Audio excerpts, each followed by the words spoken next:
start the oud music because this is so beautiful. I think we all need calm.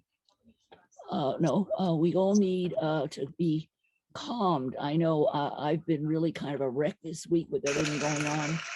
And here's a very famous Iraqi musician, Salah Hammoud, who plays a beautiful oud. And we had the oud a few weeks ago in the UN with the Palestinians playing the oud in the UN.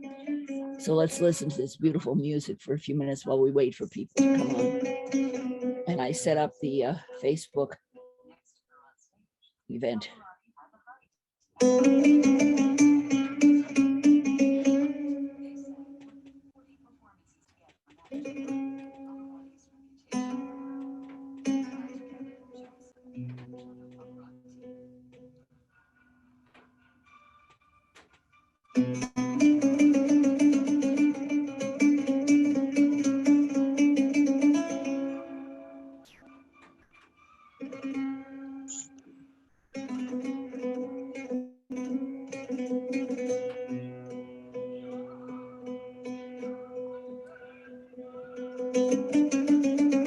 Welcome Rick Goodman on Zoom, along with Karen and Mohammed. And we'll see who turns up on Facebook.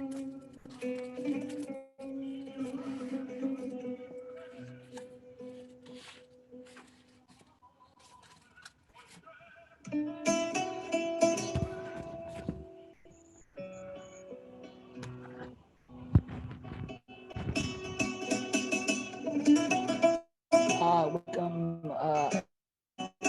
Ayub on Facebook.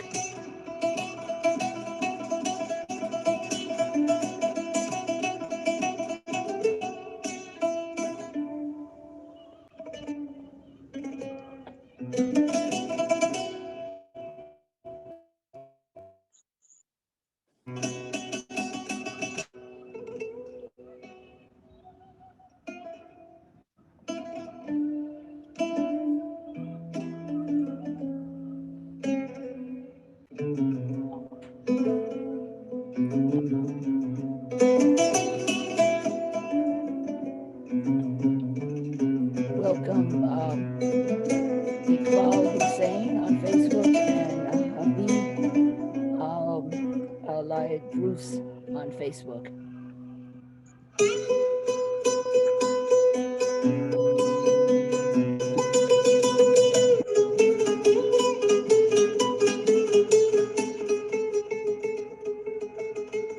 We're listening to soothing oud music after this very stressful week.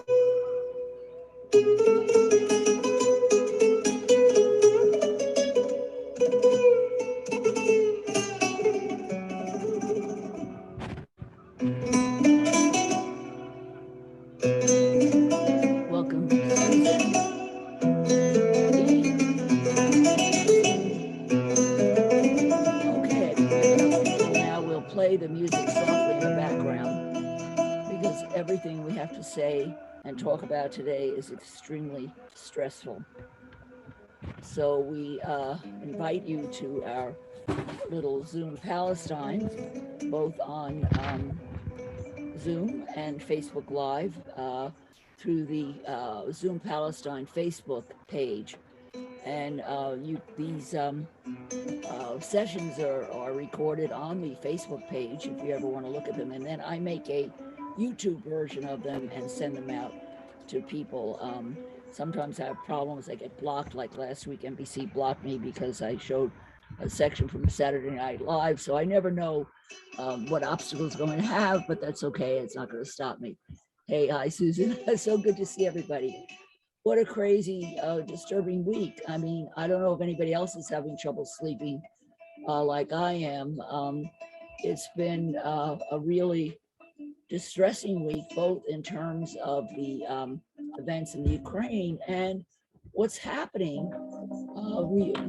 It's revealing the terrible discriminatory policies towards people of color and towards Palestine. So just to calm me down, I ordered some sage smudge pots and I'm going to light this sage because I need to be breathing sage. I keep lighting it a few times a day to help me. I believe very strongly in the power of sage to help us calm down and focus. All right, so here's this fabulous clip and the article is by Asa Tartur. I don't know if you Tartir. I've read some of her stuff before. This is from the Middle East Eye, which is an excellent source of information for us. So I'm going to read this article to you. And she starts out with the title is very explicit, how the Russian-Ukraine war exposed European hypocrisy over Palestine. And she says, it's astonishing to witness the swift European response, the ability to mobilize quickly, and to be able, now I just lost one, to be able to mobilize quickly, and the celebration of resistance when it's white, blonde, and blue-eyed. And there's a big picture here of Stand with Ukraine. So I'm going to try to do a screen share and see if I can show you the article. And she doesn't take any prisoners with this article. She points out many of the things that all of us watching the debacle with compassion for the people in Ukraine, but also realizing the extreme hypocrisy of the world in dealing with this crisis and ignoring the crisis of Palestine. So let's see, here we go. Can you also, let me see. Can you see this? Are you able to see it? It says Stand with Ukraine. You all see it? Thank you. Yes. Okay, great. Okay, so so she continues in the article.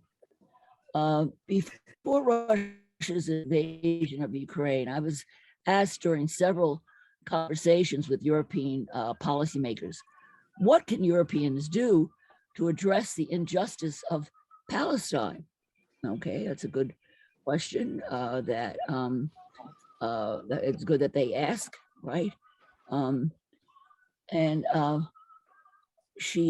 when I suggested a list of desired interventions, I got in return fake smiles, rolled eyes, or suggestions that these were unrealistic demands. What happened? Okay, all right. For example, when I suggested that Europeans should support the boycott, divestment, sanctions, BDS movement, the answer was no, that belongs to another era. When I recommended a quick, unified European response to Israeli atrocities, I was told that does not exist. We are fragmented and very different, and the process of establishing a consensus is unfeasible. On resistance, it is not a word we like to hear in our policy domains. That is inherently aggressive and most likely violent. How about solidarity, I asked? Well, we prefer diplomacy. That is more modern and less activist. Liberation? Well, that is unattainable. What about self-governing? Read the text and think of Palestine. Read it again and think of Ukraine.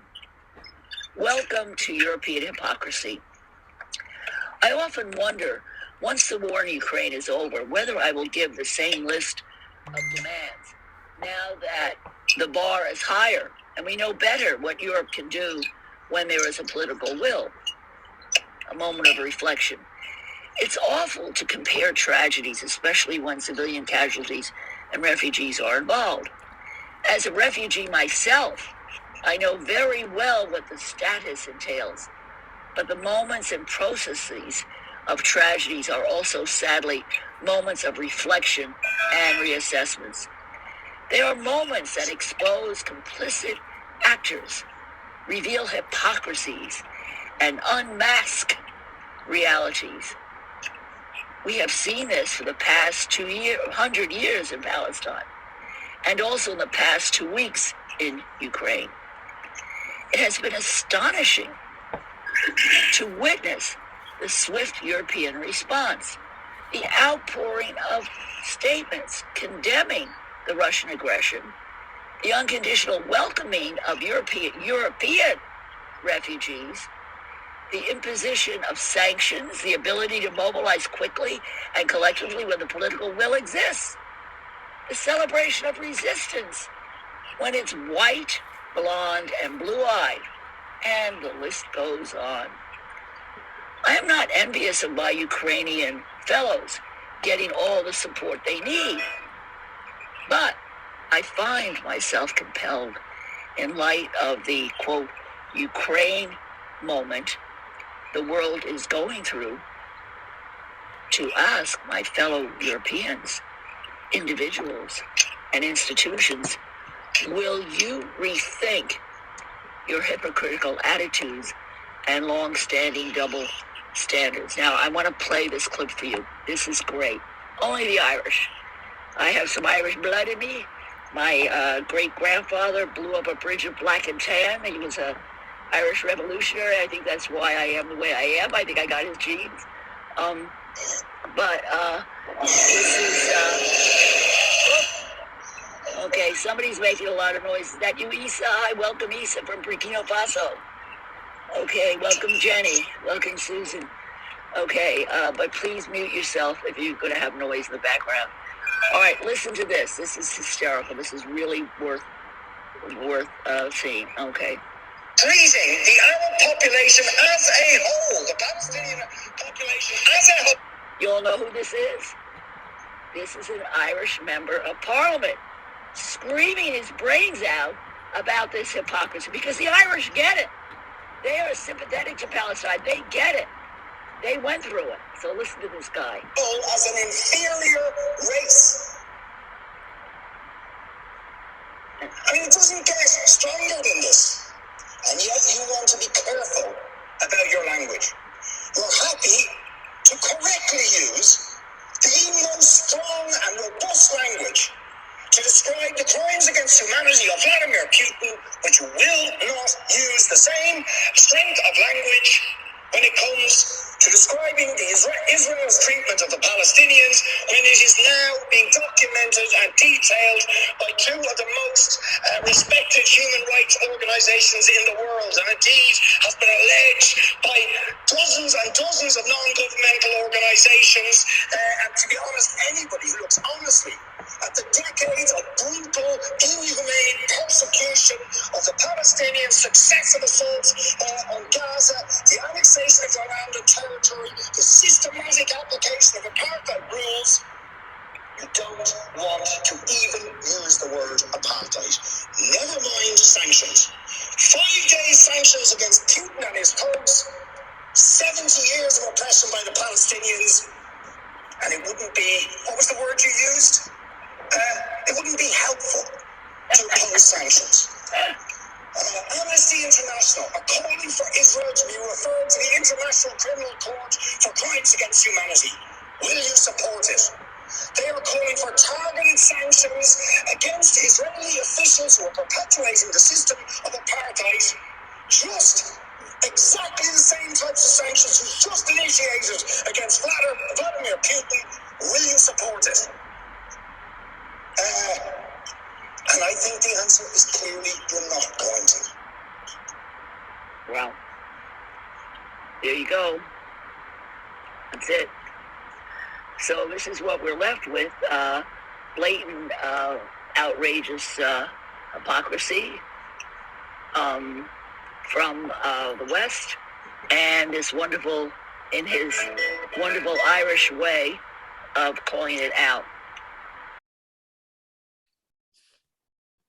To continue with the article, she says, certainly the world order needs shaking. Global governments, institutions, including the UN Security Council, need a total revamp.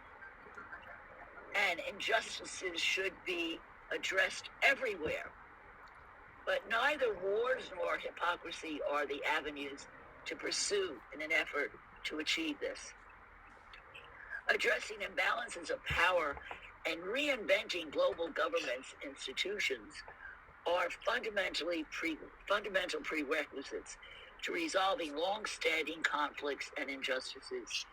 But without equality, accountability, and sincerity, that will not be possible. And she presents a bunch of some strategic opportunities. I think this is helpful. I mean, we all hold our hands up and say, what can we do? Well, let's see, what does she suggest? She sees strategic opportunities in this situation, and I do too. She says, thus, the Ukraine moment, with all the tragedies it entails and the precious lives lost, offers the international community, and Europeans in particular, an opportunity to reflect and to start the process of inducing corrective measures to uphold European principles and values everywhere. As European policymakers always remind us, every crisis brings an opportunity, and it is time to explore the opportunities that could be born of the Ukraine crisis. This might, you could block yourself, or your video, mute yourself.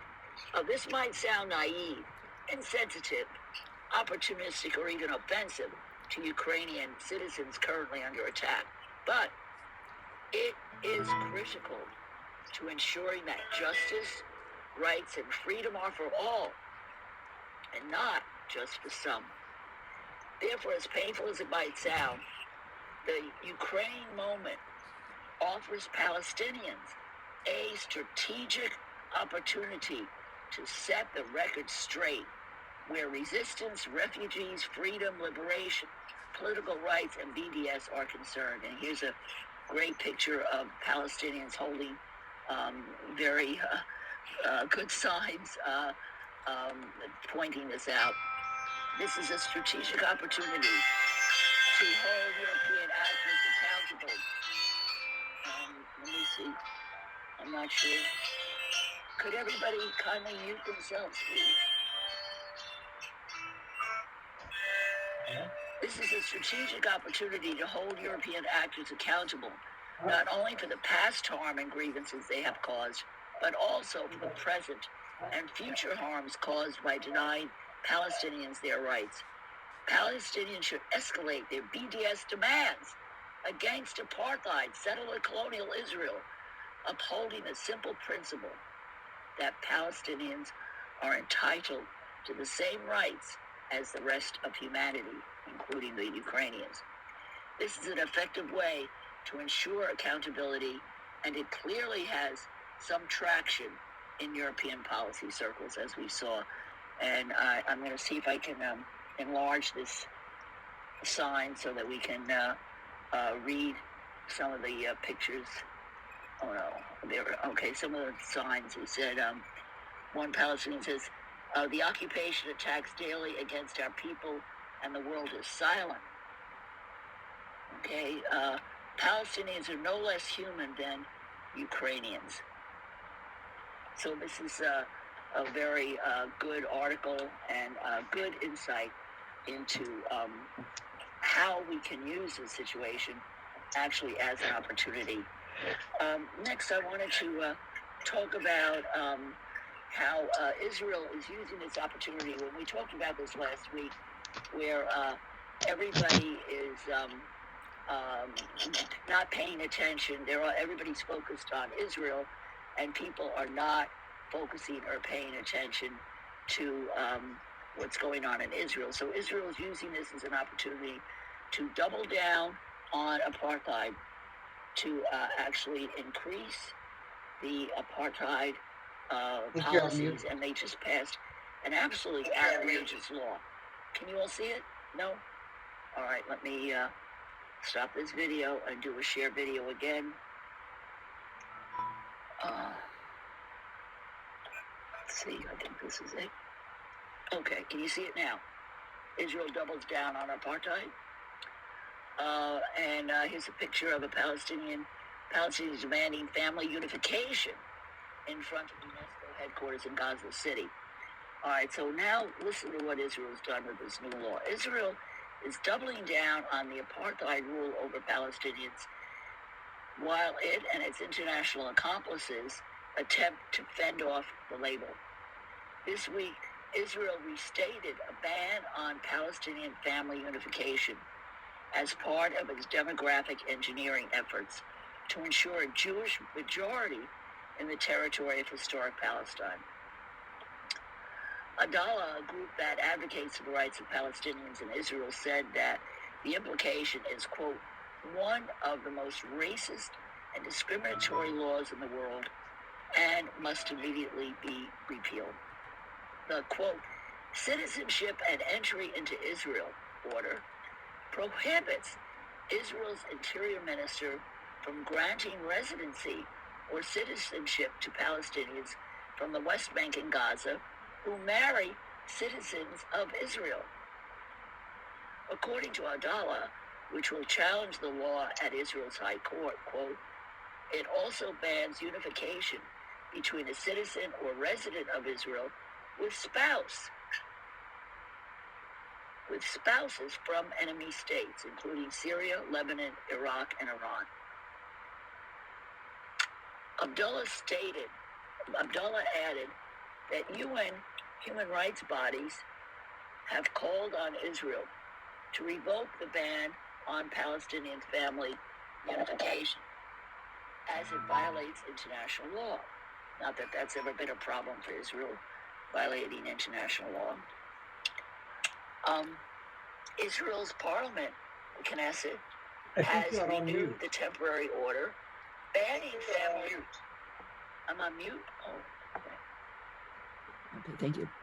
Israel's parliament, the Knesset, has renewed the temporary order banning family reunification at times over the past 18 years, the rights group added.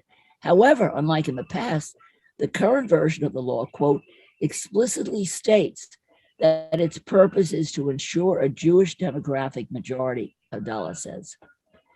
Israeli lawmakers and Ayelet Shaked, the state's interior minister, have said that the legislation is intended to prevent Palestinians from gradually returning to their homeland.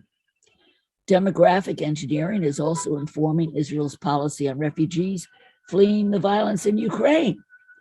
On Sunday, Shaked said that the influx of mostly non-Jewish Ukrainians fleeing to Israel cannot go on.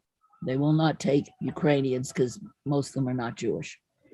Anyone with a brain understands that we can't continue at this rate of entry, Shaked added.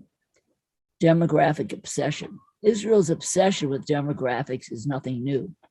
It has prevented millions of Palestinian refugees and their descendants from exercising their right to return to lands from which they were forcibly displaced on the basis that they are not Jewish. Shaked acknowledged the apartheid nature of the family unification by tweeting that its approval was a victory for, quote, a Jewish and democratic state and a loss for, quote, a state of all its citizens. Israel's nation-state law, passed in 2018, stipulates that the right to exercise national self-determination in the state of Israel is unique to the Jewish people. And stateless Palestinians living in the West Bank and Gaza face similar restrictions, with Israel refusing to confer residency status to foreign nationals who are married to Palestinians living in those territories. Jewish settlers, however, face no such restriction. Amnesty International highlights Israel's denial of nationality, residence, and family life in its recent report following finding the Israeli apartheid practices against Jordanians. So we see a blatant racism practiced by Israel, and why shouldn't they do it? Because what's happening with Ukraine? And Mohammed, I'm going to ask you if you have that letter. We want to talk now about the hypocrisy of Mohammed received an incredible email from Rashida Talib talking about what's going on with the refugees at the border. And I was wondering, Mohammed, can you share that with us? Could you read that email from Rashid? Do you have it? Basically, she highlights what's been happening to people of color that have been trying to get out of Ukraine, just like all other people trying to flee the brutal aggression from Putin's army, kind of thing. And what's happening is that at the borders, the Ukrainian police and soldiers are separating the primarily Africans, but also others like India and other people of color from crossing, and they push them back. And they are also not allowing them to board the buses and trains to go to the border. Some of them telling them this only Ukrainians are allowed.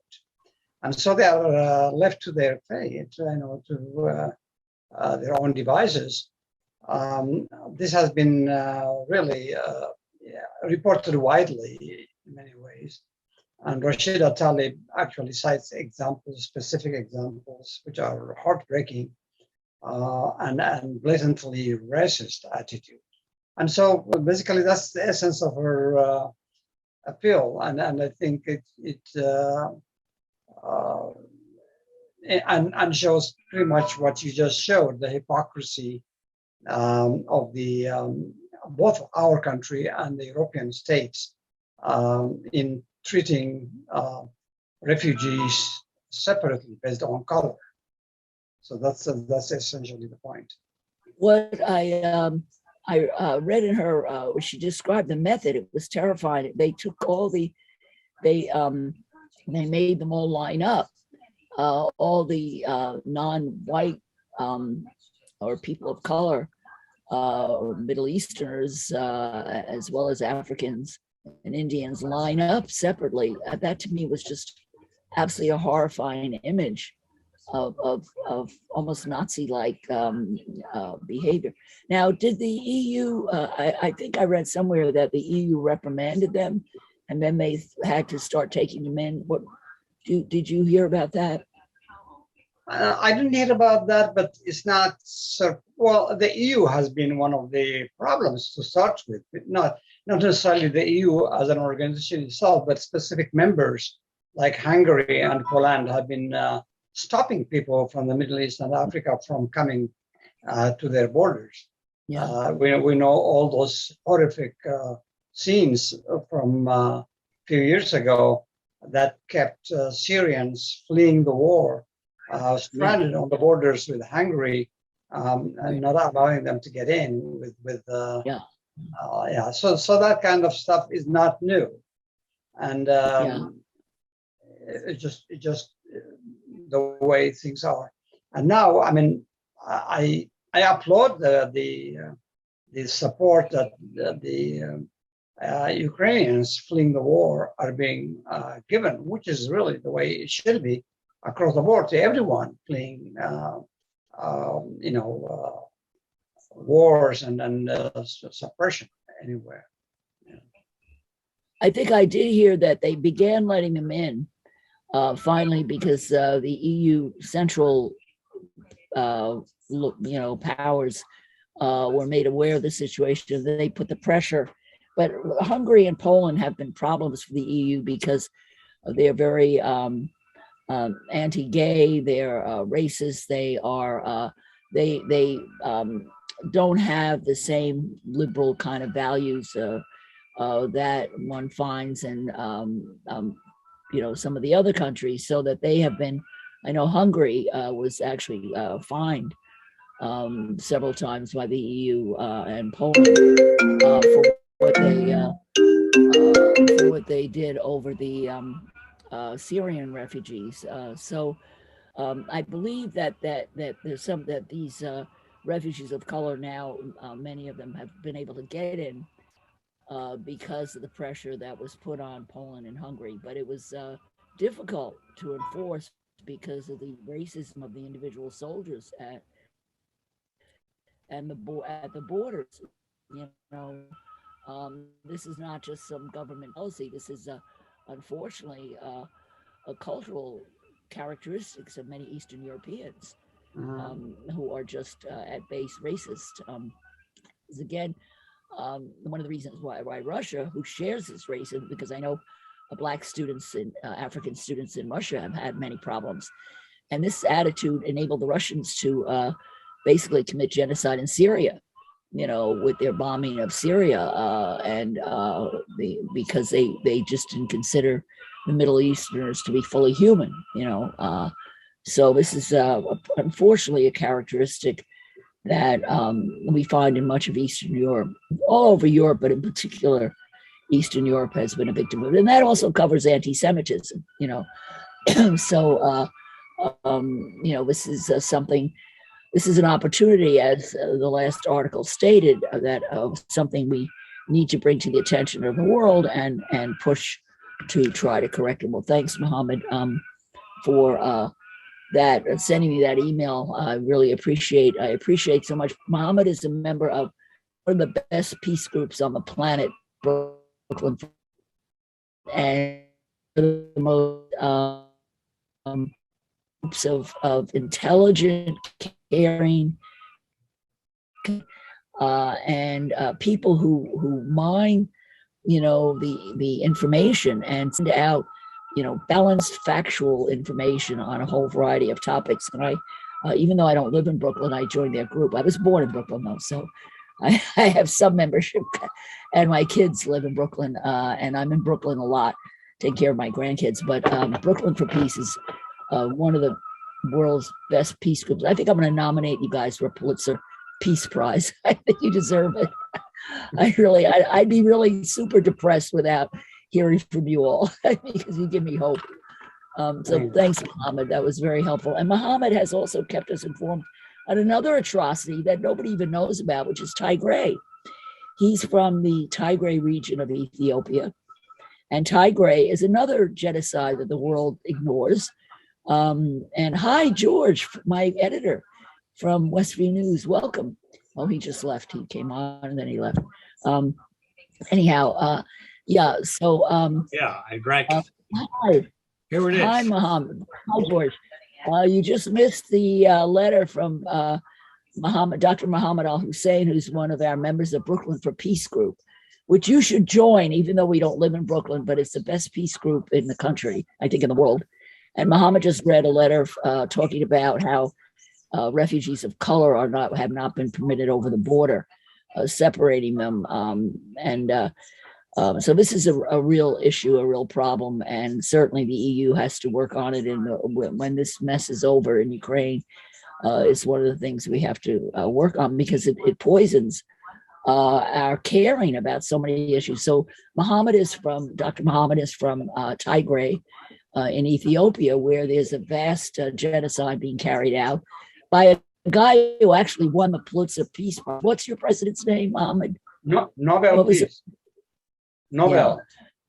Yeah, Nobel Peace. He won a Nobel Peace Prize, but he's no longer peaceful. And he's been waging this genocidal war on people of Tigray. Is your sister okay? Have you heard from her, Mohammed? Well, I recently lost my sister. Oh, you did? I'm so sorry. And never knew how and when, and not been able to communicate with her for over a year, because there is a absolutely complete communication blackout, telephone, internet, you name what. And there is no banking. They have no access to their own money for over a year. No electricity. Basically, we don't know what is happening down there now. And people are dying from lack of medicine, because there is a complete blockade of medicine and food. Medicine is included in that blockade. And we hear about people dying from lack of insulin or lack of dialysis or whatever, heart medicine. And they're dying almost every day without those medicines, life-sustaining as they are. They cannot be expected to live. Unfortunately, my sister probably was a casualty of that, most likely. She's hypertensive. I'm so sorry to hear that. Yeah, it's simply you. I know, but this points at the hypocrisy again of the world, ignoring Tigray, ignoring Palestine, ignoring Yemen, and all the other places where these genocidal policies are being carried out. So, and this article pointed out what she called the Ukraine moment. And I think that's a great expression, that this Ukraine moment is an opportunity to point out all of these disparities and the blatant racism of just the news media, what they cover and what they don't cover. I mean, most people in this country, if you ask them what Tigray was, they would have no idea. So it's been pretty much ignored totally in the news. And again, that this Ukraine moment is an opportunity to call out these disparities and information in our information media.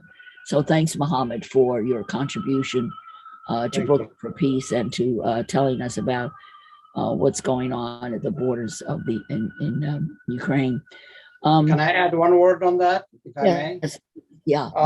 You know, if you saw that note from Rashida Talib, I think it's not so much, not only the discriminatory practices, but the way the media, our respected journalists, you know, from this country and Europe, are reporting the plight of the refugees in Ukraine to just in a blatantly racist manner, saying these are civilized people. These are not from Iraq or Afghanistan. These are like us. These are respectable, people are recognized reporters who are saying these things. I cringe every time I hear them report that way. Yeah, I read a couple of those quotes. Where you're right. It's like an unconscious knee-jerk reaction they have. They're not even aware of what they're saying. It's so much a part of their thinking that when they actually come out and say, well, these people, they look just like us, so we have to save them, so that implies to hell with everybody who doesn't look like you, but it doesn't even occur to them that that's where they're coming from. There's a level of racism in Europe and in this country that is just still shocking. This is 2022. You would think humanity has moved beyond deciding that skin color makes any difference, but unfortunately they haven't. So now I wanted to read about the and we also talked about Israel using this as an opportunity for its own apartheid. So I wanted to read another article about how Israel took opportunity of this situation to jail Salah Hammoud again. And most people don't know about Salah Hammoud, so I'm going to do a screen share and read this very interesting article about him. He's kind of a hero in Palestine, but most people don't know about him. Here's a picture of him. And here's the article that Israel jails Salah Hammoud again. Okay, now who is Salah Hammoud? Okay, Israel is throwing the weight of the occupation against me, as it has countless other Palestinians, and not for the first time. Palestinian French human rights defender Salah Hammoud wrote in the Electronic Intifada almost 2 years ago. Once again, Israel's thrown its weight against Hammoud by jailing him. So he's a French Palestinian, and the Israelis love putting him in jail. The Israeli army stormed Hammoud's house in the occupied East Jerusalem neighborhood of Khor Akba on Monday, arrested him and transformed him to Ofer military prison. I think Frank Romano was in that prison. Hammoud, 36, has endured years of harassment by Israel. Among the measures to which he has been subjected to are arbitrary arrests, travel bans, and phone snooping. Hammoud wrote an article for the magazine Jacobin shortly before his latest arrest. The article details the harassment he has faced over the years from Israeli occupation forces, including it has, quote, one single aim, forcing me to leave Palestine. And this is an ongoing problem for journalists in Palestine. If you're a journalist in Palestine, you're an endangered species, and they've killed actually journalists from other countries, particularly during the Gaza war. So Israel really likes to go after journalists. They're terrified of journalists. A Jerusalem native, Hammoud has spent most of his life in the city, but Israel has sought to deport him to France. Israel authorities revoked his permanent residency in October for, quote, breach of allegiance to the state of Israel, although he was born there. Hammoud had long refused to be obedient to the way Israel demanded. Quote, the very concept is ludicrous. How can a brutally subjugated and colonized population be expected to pledge loyalty to its occupier? Hammoud wrote in the Electronic Intifada. Hammoud is a lawyer with prison rights groups. Adamir, one of the 6 organizations declared as terrorists by Israel in October. Hammoud was also one of the individuals in these organizations whose phones were hacked by Israel's notorious NSO group spyware. Michelle Bachelet, the UN High Commissioner for Human Rights, said last week that the designations were based on vague and unsubstantiated allegations, and that her office was unaware of any credible evidence that supported them. And because of this the UN High Commissioner's statement, now we're going to talk in a minute of something that Tom Cox of Brooklyn for Peace pointed out, that there are people languishing in jail in the United States from these so-called terrorist organizations who now should be freed because the UN has said they're not really terrorist organizations. All right. Rashida emphasized that these designations are being used to halt, restrict, or criminalize legitimate human rights and humanitarian work, and constitute an attack on those who carry out that work. She urged Israel to revoke the designations. Dramatic rise in killings. Earlier this week, Bachelet posted the dramatic rise, and this is very important, the dramatic rise in Palestinian killings at the hands of Israeli occupation forces. With listen to these numbers if you think we're exaggerating. 32 deaths in the year 2020 and 320 deaths in the year 2021. Numbers don't lie. So she observed an increase in the number of and severity of settler attacks against Palestinians. Notably, some 30 Palestinian cars were vandalized overnight just on Wednesday. Cars were dabbed with Hebrew slogans in Jaljulia, a small Palestinian town in Israel. Vandalism of this sort is known as price tag. I saw it myself when I was in Israel. They do it particularly to Christian cars and Palestinian cars. They do it on the side of Christian churches. It's a really crazy thing and a horrible thing that goes on.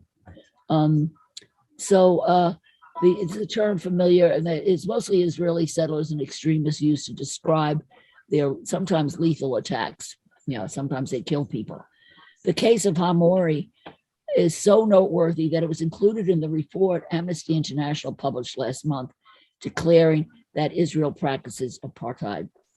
Israel's accusations and smears are, quote, intended to discredit my reputation and work as a human rights defender, he wrote in the Electronic Intifada. Israel has been detaining Hammoud since he was a teen, and he previously spent years in Israeli jails. He was arrested in 2005 for allegedly planning to attack Obadia Youssef, a prominent rabbi who habitually incited genocidal violence against Palestinians. Hammoud denied the charges against him and served most of the length of his sentence before being released as part of a prisoner exchange between Israel and Palestinian resistance organization Hamas in 2011. So we've seen how Israel is using the world's attention on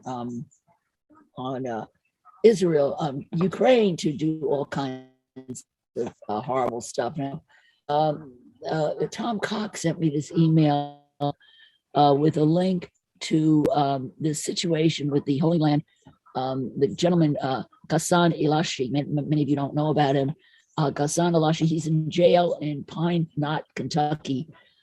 He ran he ran something called the Holy Land Foundation that collected money for Palestinians, and he was accused of supporting terrorists and put in jail. And Tom is pointing out that since that these groups were incorrectly identified as terrorist organizations, that he should be released. And he refers us to this article. We won't read the whole thing, but just to be aware of what that they are suggesting that after Israel's designation of human rights groups as terrorists, Biden should release Palestinian Americans imprisoned over similar claims. And this is a joint statement by the U.S. and international civil and human rights organizations and individuals. So I'm not going to read the whole thing, but we'll read the beginning just so that we know if it's an issue. And where Tom was suggesting, that we need to put pressure, some letters to Congress and to Biden to release these prisoners. So it starts out, we, the undersigned U.S. and international civil and human rights organizations and individuals, call on the Biden administration to pardon the, quote, Holy Land Foundation 5, Shukri Abba Bakr, Ghassan Elashi, Mafid Abdul Qadir, Abdul Rahman Odah, and Mohammed El Mezain are prominent Palestinian American philanthropists who once ran the largest Muslim charity in the United States. The Holy Land Foundation for Relief and Development was shut down by the Bush administration and designated as a terrorist organization in the wake of 9/11, even though it donated money to Palestinian charities that the U.S. government itself supported. Its leaders are serving sentences of up to 65 years. 65 years in federal prison. The defendants in the Holy Land Foundation, HLF, case were never accused of directly funding terrorist organizations or terrorist attacks, nor were the Palestinian charities they funded accused of doing so. Nevertheless, they were prosecuted under U.S. material support legislation on the notion that the social programs they financed helped with the hearts and minds of Palestinian people like Hamas. The U.S. government's case was based in part on evidence obtained through FISA wiretaps, as well as evidence obtained via questionable foreign intelligence from Israel. Faulty translations and accusations by anonymous Israeli military witnesses who claimed that charities receiving funding from the HLF and from the U.S. government itself were involved in terrorism.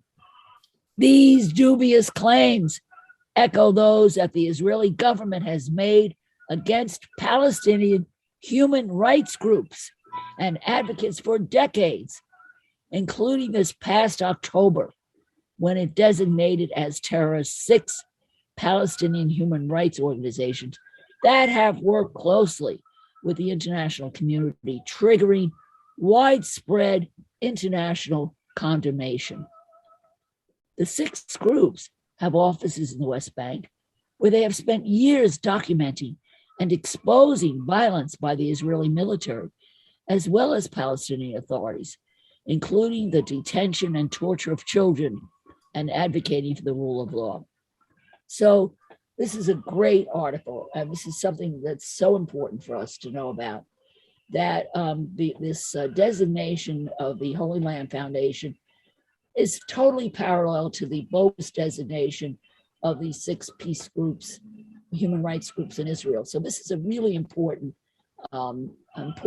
issue that everybody needs to start writing letters and sending emails to their congressmen, because these men 65 years in jail for raising money for Palestinians. I mean, this is absolutely a disgrace. And Tom Cox, thank you. You're not here on with us today, but I wanted to thank you for certainly for bringing this to our attention because this is absolutely outrageous and something else that we need to be doing something about. So we just have a few minutes left. So I want to refer you to two other articles that we won't have a chance to read totally, but that you should know about anyway.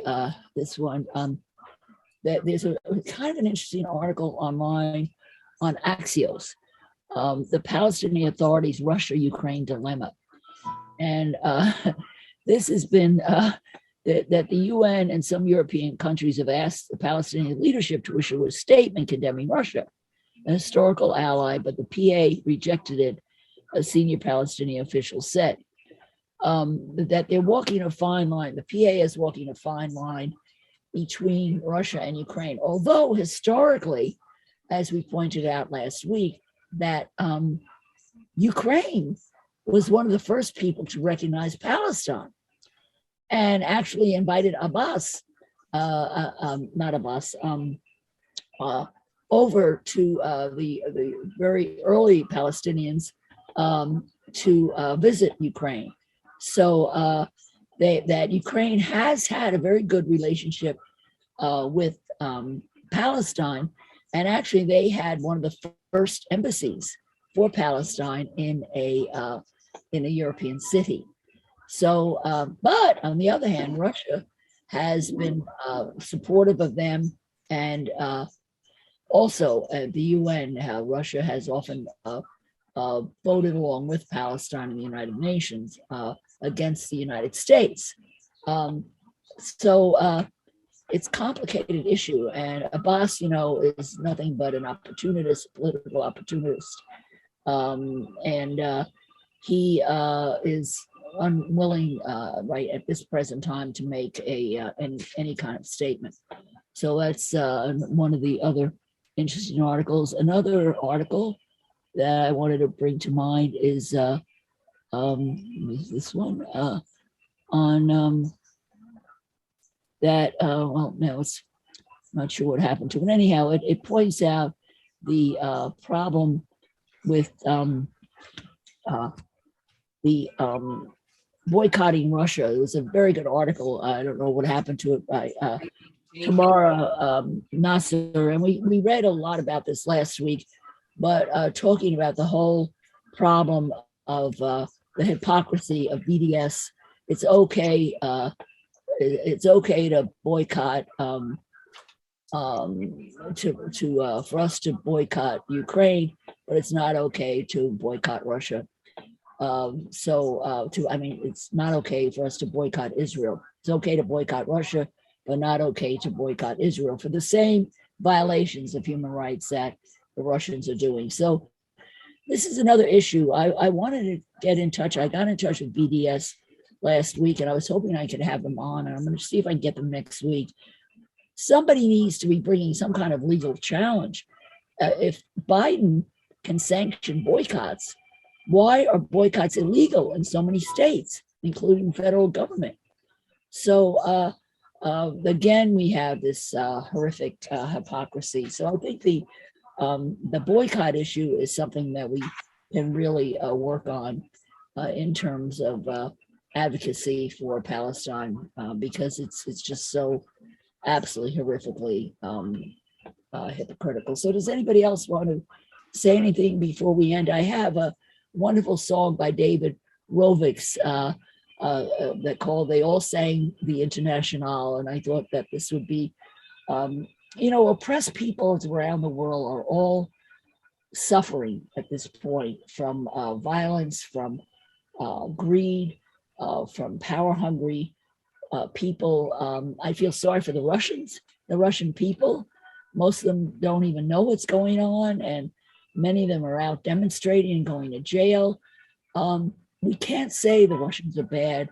The Ukrainians are good. I mean, there are good people all over the planet, wherever you go, and people all want the same thing. They want justice, they want human rights, they want an opportunity to make a living, have a house, have food for their children, schools, healthcare. Wherever, and I've traveled a lot around the world, and I find that people have much more in common than what divides them. And this song by David Robick would be a great way to end. But I just want to ask if anybody has anything they want to say before we close. No? Okay.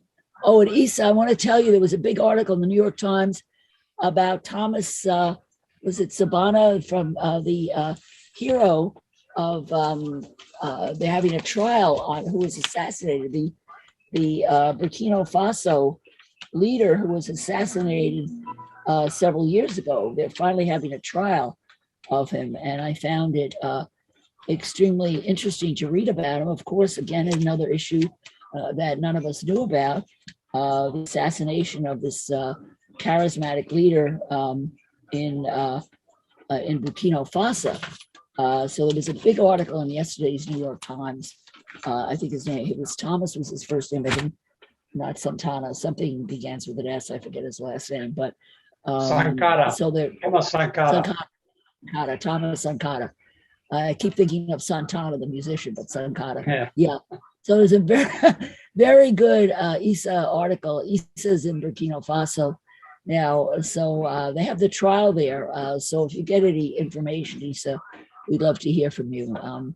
So anyhow, okay, I'm going to play this International and before we say goodbye, and thank you all for joining. The information was extremely important that we got today. Thanks to you, Mohammed, and to Tom Cobb. So, before she took that name, was organizing workers in Hamburg. let me start from the Katarina Jakob, long before she took that name, was organizing workers in Hamburg just the same. Organizing beneath the flag of deepest red, the new dawn of peace and freedom clearly shining in her head. Katarina Jakob first was sent to jail when the trappings of democracy all began to fail. She was frequently arrested in and out of custody while her first husband was in hiding from the Nazis. Katarina Jakob was acquitted of a crime, but the Gestapo had the last word and they weren't finished with her this time. She was sent to Ravensbrück, a killing hunger at her side.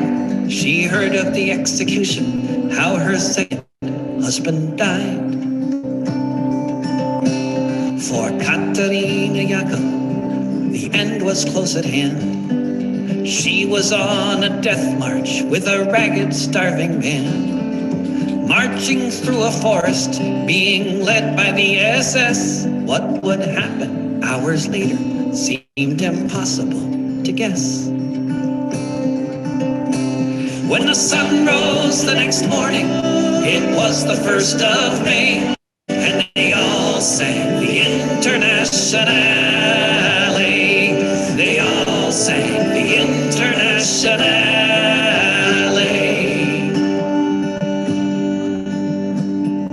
Katarina Jakob thought about her children and the friends and comrades taking care of them,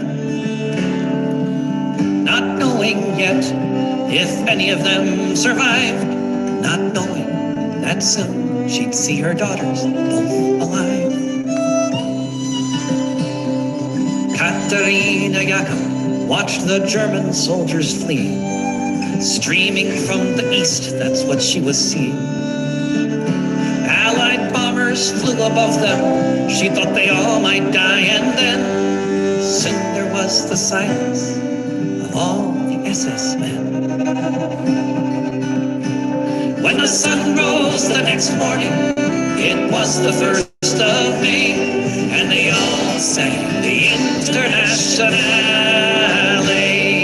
They all sang the Internationale.